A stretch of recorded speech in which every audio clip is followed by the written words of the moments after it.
At 7:03 in the morning, I received the message that ended my career at Pinnacle Solutions. The text was cold and direct, sent by Jeffrey, the CEO himself. He informed me that my services were no longer needed, effective immediately. No meeting, no explanation, just a dismissal via mobile phone during the first week of Pride Month. The irony was brutal. I had spent 3 years building the most advanced inventory and logistics management system in the Australian retail industry. I worked through weekends while my friends went to the beach. I missed Christmas dinners to debug code. I sacrificed time with my partner to perfect every algorithm. And my crime? Refusing to train Jeffrey's niece, Chelsea, a woman who made no effort to hide her disgust every time I walked past her desk. The last thing she said to me, loud enough for the entire floor to hear, still echoed in my head. She said I was too sensitive to work in a real company. I thought my technical competence would be enough to keep me safe. But when Chelsea arrived at the company with her smug smile and family connections, everything changed. She made offensive comments about my voice during meetings. Then she started questioning my ability to lead the project. When Jeffrey asked me to personally train her to take over my role, I knew exactly what was happening. My story will touch you. If you have ever been or felt judged just for being who you are, or know someone who went through this, you will identify and want to follow along because the ending is impactful. Subscribe to this channel and help give voice to stories that should no longer remain silent. My name is Flynn, and I am 37 years old. I work, or rather worked, as head of technology systems at Pinnacle Solutions, one of the largest retail management companies in Melbourne. My job was to create software that helped stores control their inventory, predict demand, and optimize their supply chains. It was complex work that required years of study and practical experience. I had both. I joined Pinnacle 5 years ago as a junior developer.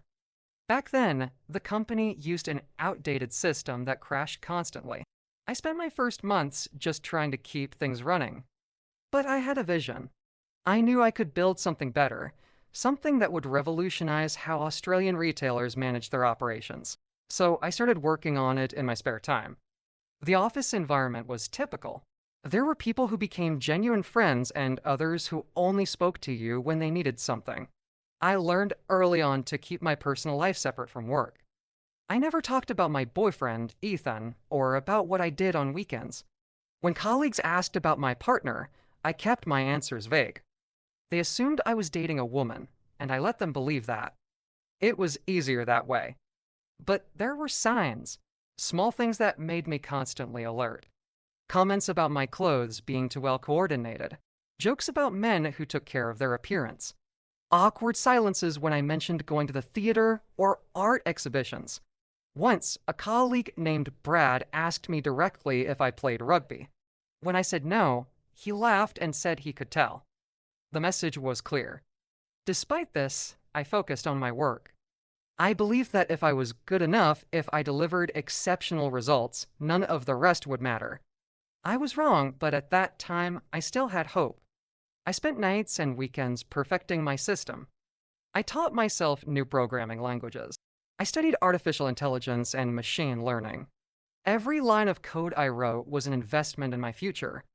After 2 years, I presented my project to the board. I showed them how my system could reduce inventory costs by 30% and increase sales efficiency by 40%.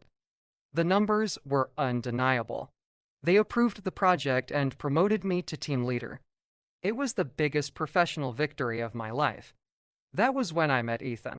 He worked at one of our client companies as a logistics manager. We met during an implementation meeting. He was intelligent, funny, and had a way of looking at me that made me feel seen. We started dating discreetly. He understood the need to keep our relationship private, at least in the beginning. Ethan was my anchor during the most intense months of development. When I arrived home exhausted, he was there with dinner ready and words of encouragement. He believed in me when I doubted myself. He reminded me that what I was building was bigger than just code. It was a tool that would help thousands of businesses operate more efficiently. The system took another year to complete. During that time, I barely slept. I missed birthdays, barbecues, trips to the coast that Ethan had planned. He was patient, but I could see the wear and tear in our relationship. There were nights when he asked if the project was more important than us. I always said no, but my actions told a different story. When I finally launched the system, it was an instant success. Major retail chains across Australia started adopting it. Revenue at Pinnacle tripled in 6 months. Jeffrey, the CEO, publicly praised my work at a company meeting. He said I was the future of the organization. I felt, for the first time in my career, that I had earned my place. But success brought a new kind of attention. My name appeared in trade publications. I was invited to speak at technology conferences, and with that visibility came an inevitable question. At an industry event, a journalist asked about my personal life. I panicked and gave an evasive answer. But Ethan was there, and after the event, we had a serious conversation. He said he was tired of being invisible, tired of not being able to hold my hand in public or post photos of us together on social media. He said he loved me, but he needed to know if I was willing to live authentically or if I would spend the rest of my life hiding. It was the hardest conversation we ever had. I decided to be more open, at least with the people I trusted. I told Marcus, a colleague I considered a friend, about Ethan. Marcus seemed supportive. He asked questions, said he respected my courage, and promised to keep it confidential. I felt relieved. Maybe the world was more accepting than I thought. A week later, I noticed subtle changes. People stopped inviting me to after-work drinks. Conversations would die when I entered the break room. During meetings, my suggestions were met with skepticism that did not exist before. Brad, the same one who had made the rugby joke, started calling me mate in an exaggerated tone that sounded more like mockery than camaraderie. Then Chelsea arrived. She was Jeffrey's niece, fresh out of university with a marketing degree and zero technical experience. Jeffrey announced that she would be joining the technology team as my assistant. It made no sense. The role required programming knowledge that she simply did not have. But no one questioned the CEO's decision. From the first day, Chelsea made her opinion of me clear. She wrinkled her nose when I tried to explain basic concepts. She interrupted me during presentations. She made comments about my mannerisms that were clearly homophobic, though veiled enough to maintain deniability. Once, in front of the entire team, she said people like me were too emotional to make rational business decisions. 3 months after Chelsea joined the team, Pinnacle received the opportunity of a lifetime. RetailCorp, a massive American conglomerate looking to expand into the Asia-Pacific market, was seeking a technology partner. They needed an advanced inventory management system that could handle operations across 15 countries. The contract was worth $1.2 billion over 5 years. Ethan worked for a consulting firm that had connections with RetailCorp. He was not directly involved in the negotiations, but he mentioned that the American company was specifically looking for innovative Australian technology. He suggested I reach out to their procurement team. I did, and they were immediately interested.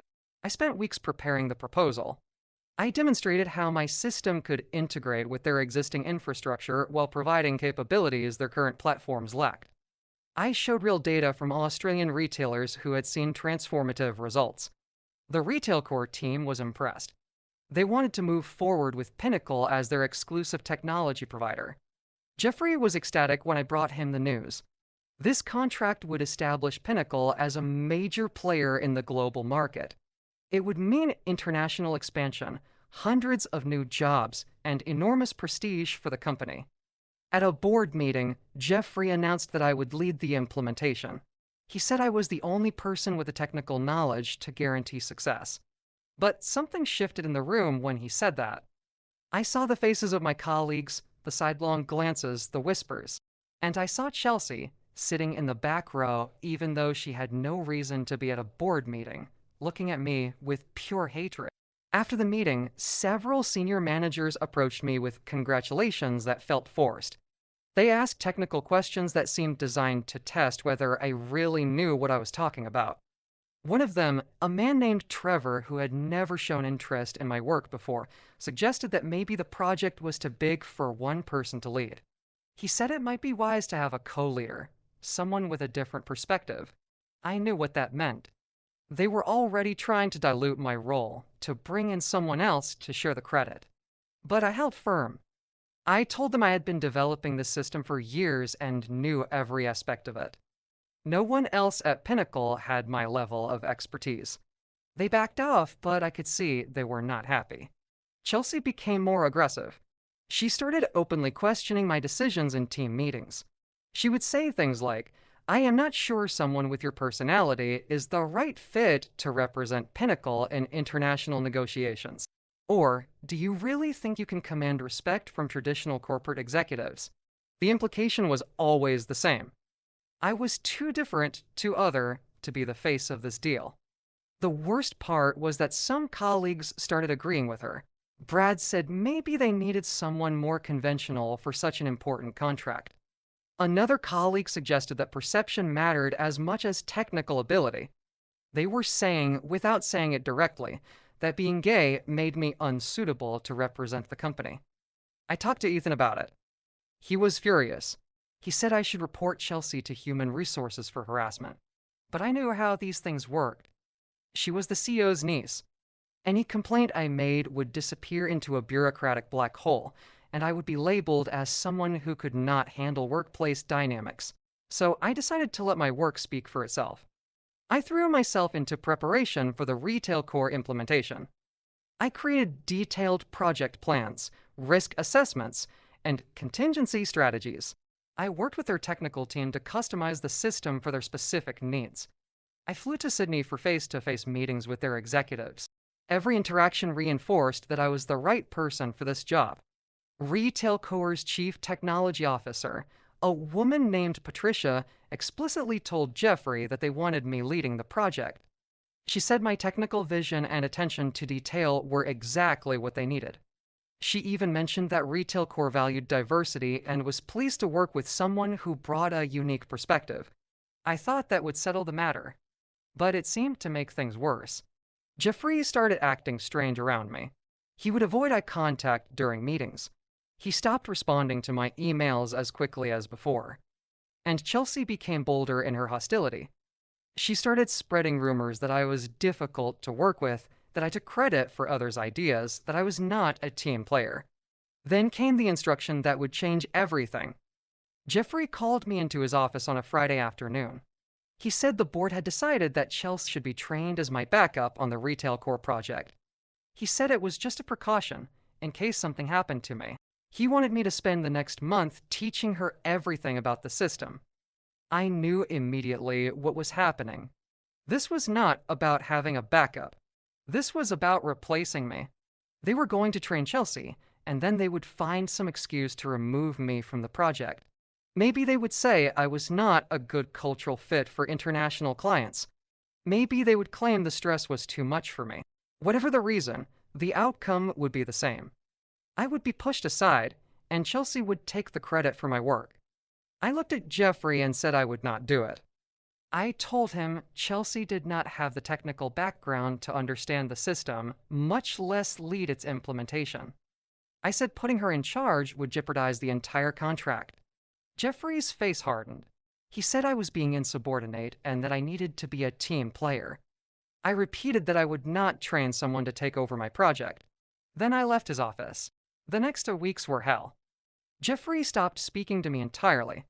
Chelsea was given an office next to mine and access to all my files. She would sit there, making a show of reviewing my documents, occasionally calling colleagues over to ask loud questions about my work processes. It was psychological warfare designed to make me feel like my replacement was already underway. I kept working on the Retail Core project, but now I had to do it while watching someone else position themselves to steal it. Chelsea started attending my meetings with the Retail Core team, introduced by Jeffrey as a key member of the implementation team. Patricia from Retail Core looked confused. She asked me privately why Chelsea was suddenly involved. I told her it was a management decision, but that I remained the technical lead. Patricia said she hoped that would not change because Retail Core had chosen Pinnacle specifically because of my expertise. My relationship with Ethan began to fracture under the pressure. I was working 16-hour days, trying to protect my project while also documenting everything I did so there would be a record of my contribution. I missed dinners with Ethan. I canceled weekend plans. When we did see each other, I was too exhausted and stressed to be present. He tried to be supportive, but I could see patience wearing thin. One night, Ethan asked me if the project was worth destroying myself over. He said he barely recognized me anymore. I was always anxious, always working, always looking over my shoulder. He said he loved me, but he needed to know if there was still room in my life for anything other than Pinnacle. I promised things would get better once the Retail Core implementation was finalized, but we both knew I was not sure I believed that. Meanwhile, Chelsea's campaign against me intensified. She started making mistakes deliberately, then blaming them on my unclear instructions. She told Jeffrey I was being uncooperative and refusing to share critical information. None of it was true, but it created a narrative that I was the problem. Other colleagues who had resented my success saw an opportunity. They started backing up Chelsea's claims, saying they had also found me difficult to work with. I went to Human Resources to file a formal complaint about Chelsea's behavior. I documented the homophobic comments, the deliberate sabotage, the hostile work environment she had created. The HR manager, a woman named Diane, listened politely and said she would investigate. 2 days later, she called me back into her office and said they had looked into the matter and found no evidence of wrongdoing. She suggested that perhaps I was under too much stress and maybe I should consider taking some time off to recharge. It was a perfect trap. If I took time off, Chelsea would have full control of the project. If I stayed, I would continue to be undermined and isolated. I chose to stay and fight. I started keeping meticulous records of every interaction, every decision, every piece of work I did. I backed up all my files to external drives that I kept at home. I had a feeling I would need evidence of my contributions. The breaking point came during a presentation to the Pinnacle board about the Retail Core implementation timeline. I had prepared a comprehensive overview of the project phases, resource requirements, and expected deliverables. But when I arrived at the conference room, I found Chelsea already there, presenting my slides as if they were her work. She had somehow accessed my presentation and was walking the board through it, taking credit for every strategy and solution I had developed. I interrupted and asked what she was doing. Chelsea smiled and said Jeffrey had asked her to present since she would be taking a more active role in the project moving forward. I looked at Jeffrey, who avoided my eyes. I asked directly if I was still the technical lead on Retail Core. Jeffrey said the board had decided that a collaborative leadership model would be more appropriate for a project of this scale. Chelsea would be co-lead with equal authority. I knew it was over. Co-lead was just the first step.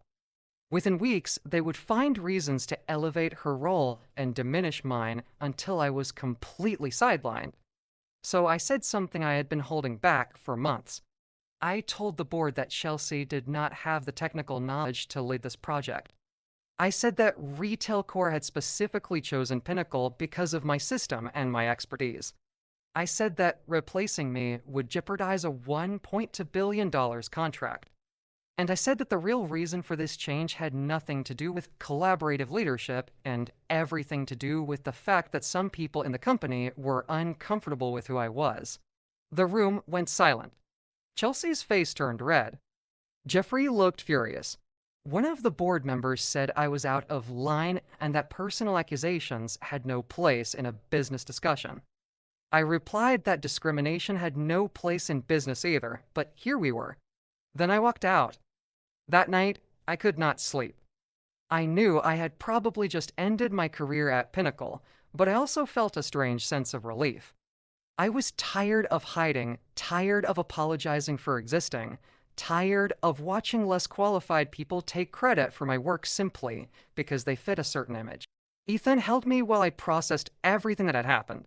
He said he was proud of me for finally standing up for myself, even if it came at a cost. At 7:03 the next morning, I received the text from Jeffrey. I was fired, effective immediately. The message said my services were no longer required and that security would escort me out of the building if I attempted to enter. It was the first week of Pride Month. The timing was not lost on me. What Jeffrey and Chelsea did not know was that I had anticipated this possibility. For the past month, while they were plotting to replace me, I had been taking my own precautions. Every piece of code I had written for the system was protected by intellectual property agreements I had signed when I first joined Pinnacle. But there was a clause in those agreements that no one had paid attention to. Any improvements or modifications I made to the base system on my own time, using my own resources, remained my intellectual property unless specifically transferred to the company. Over the past 3 years, I had made substantial improvements to the system at home on weekends using my personal computer. These enhancements were what made the system truly revolutionary. They were the algorithms that Retail Core had fallen in love with. And technically, legally, they belonged to me, not to Pinnacle. I had documentation proving when and where I had developed each component. I had time-stamped files, email exchanges with Ethan discussing my work, even receipts for the specialized software I had purchased with my own money. The morning after I was fired, I received a call from Patricia at Retail Core. She was confused and angry. She said Jeffrey had contacted her to inform her that there would be a change in leadership on the project, with Chelsea taking over as technical lead. Patricia said this was unacceptable. Retail Core had signed the contract based on my involvement and my specific technical expertise. She asked me directly what was going on. I explained everything. I told her about Chelsea's lack of qualifications, about the discrimination I had faced, about being fired for refusing to train my replacement. Patricia was silent for a moment, then she said something that changed everything. She said Retail Core's contract with Pinnacle had a specific clause requiring my personal involvement in the implementation. If I was no longer with the company, Retail Core had the right to terminate the contract without penalty. But she had a better idea. She asked if I would be willing to license my technology improvements directly to Retail Core, bypassing Pinnacle entirely. She said Retail Core had done their due diligence and they knew that the most advanced features of the system were my personal intellectual property. They wanted to work with me directly, not through Pinnacle. The licensing deal would be worth $800 million over 5 years, with the possibility of extending to other markets. All I had to do was prove that I owned the rights to the technology they wanted. I spent the next week with lawyers, going through every line of code, every development log, every piece of documentation. It was all there. The intellectual property clauses in my Pinnacle contract were clear. The components that made the system truly special were mine. My lawyers sent a cease and desist letter to Pinnacle, informing them that any use of my proprietary algorithms without my permission would result in legal action. Jeffrey called me. He was furious. He said I was trying to sabotage the company, that I was being vindictive and unprofessional. I calmly explained that I was simply protecting my intellectual property rights. I told him that if Pinnacle wanted to continue using my enhanced algorithm, they would need to license them from me. The licensing fee would be substantial. Jeffrey threatened to sue. I told him to go ahead. My lawyers had already reviewed everything, and they were confident we would win. Then Retail Core made their move. Patricia sent a formal letter to Pinnacle's board of directors, stating that Retail Core was terminating their contract due to Pinnacle's failure to maintain the agreed-upon technical leadership structure. The letter specifically mentioned that Retail Core had contracted with Pinnacle based on my expertise, and that my termination constituted a material breach of the agreement. The cancellation cost Pinnacle $1.2 billion in future revenue. The news hit the business press within hours. Headlines talked about how Pinnacle had lost the biggest contract in Australian tech history. Financial analysts questioned the company's management decisions. Stock prices dropped 15% in a single day. Jeffrey tried to spin it as a mutual decision, but Retail Core's public statements made it clear that Pinnacle had failed to deliver on their commitments. 3 days later, Retail Core announced a new partnership. They were licensing technology directly from me. through a new company I had formed called Clearview System.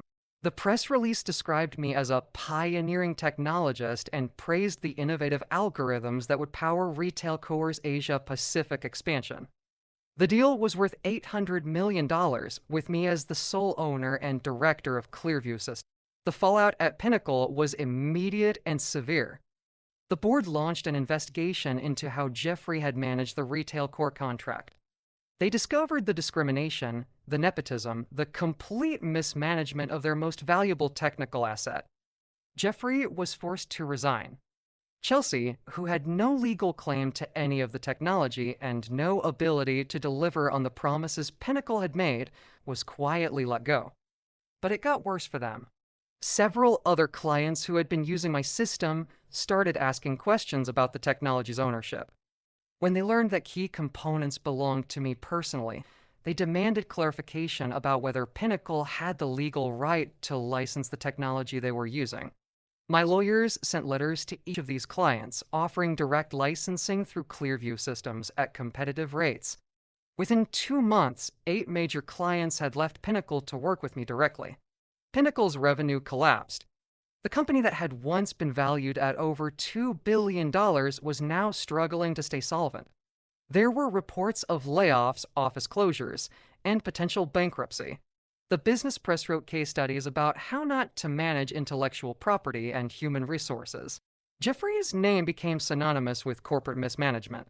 Marcus, the colleague I had confided in about being gay, reached out to apologize. He admitted that he had told others about my personal life and that his gossip had contributed to the hostile environment. He said he regretted his actions and wished he could undo the damage. I appreciated the apology, but I told him that trust, once broken, was not easily repaired. Ethan and I worked on rebuilding our relationship. With the stress of Pinnacle behind me and a successful new company to focus on, I could finally be present. We started taking weekends off, going to the beach, attending theater performances, doing all the things we had missed. He was proud of me, not just for the business success, but for finally standing up for myself and refusing to accept discrimination. Looking back, I realized that being fired at 7:03 in the morning was not the end of my career. It was the beginning of something better. I had spent years trying to prove that I was good enough despite being gay, that my technical skills could overcome prejudice. But I was asking the wrong question. The issue was never whether I was good enough. The issue was that I was working for people who valued conformity over competence. Building Clearview Systems taught me that I did not need permission to succeed. I did not need to hide who I was or apologize for existing. I just needed to own my value and refuse to let others diminish it. The billion-dollar system that Pinnacle tried to take from me became the foundation of something bigger, something that belonged entirely to me. To anyone facing discrimination at work, document everything. Know your rights. Understand what you bring to the table. And never, ever train someone to replace you when you know the real reason they want you gone. Your talent is yours. Protect it. Sometimes the best response to being pushed out is to build something so successful that they regret ever letting you go. If my story inspired you, if you have ever felt diminished or know someone who has, subscribe to the channel and turn on notifications. Here, we share real stories of overcoming and resistance. And if you have your own story of triumph against prejudice, share it in the comments. Your experience can inspire someone going through a similar situation. Remember, your value is not defined by others' prejudice. Your talent is greater than any barrier they try to put in your way. And sometimes the best revenge is simply being who you are without apologizing. See you in the next story, which will be even more impactful.